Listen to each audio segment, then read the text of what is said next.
Iran के सदर का घर, एक छोटा सा घर, 3 कमरों का घर, घर के अंदर सिर्फ एक छोटा सा बेड और सादगी से रहने वाली उस ईरान के सदर की मां।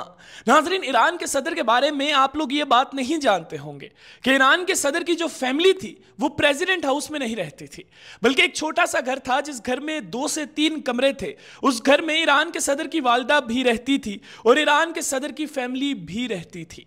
नाजरीन, ईरान के सदर खुद तो प्रेसिडेंट हाउस में रहते थे क्योंकि उनकी मीटिंग्स होती थी और उन्होंने मुल्क के लिए काम करना होता था, तो वो अपने घर में नहीं रह सकते थे क्योंकि टाइम ज़ाया होता ट्रैवल करके। इसीलिए वो खुद तो प्रेसिडेंट हाउस में रहते थे, लेकिन वो ये बात जानते थे कि प्रेसिडेंट हाउस प्रेसिडेंट के लिए है, सदर के लिए है, सदर की फैमिली के लिए नहीं है। सदर की फैमिली का खर्चा उठाना ईरान की हुकूमत का काम नहीं है। नाजरीन, वो अपनी फैमिली का खर्चा अपनी जेब से उठाते थे।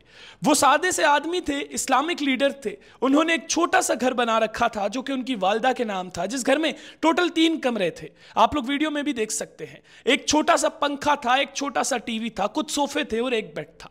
नाजरीन, वो जब अपनी माँ से मिलना चाहते थे तो वो अपनी माँ के घर चले जाया करते थे।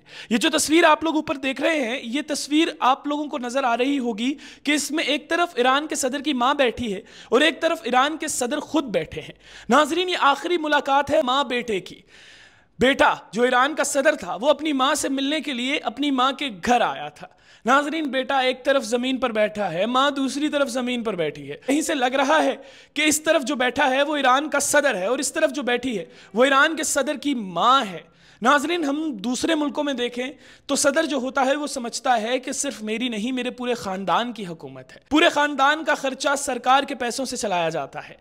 नाजरीन, एक तरफ ये इस्लामिक लीडर है जो अपनी माँ को भी प्रेसिडेंट हाउस में नहीं लेकर जा रहा, माँ को भी छोटे से घर में रखा हुआ है कि जी प्रेसिडेंट हाउस में किसी का हक नहीं है, सिर्फ मेरा है और मैं भी सिर्फ काम के लिए प्रेसिडेंट हाउस चाहता हूँ।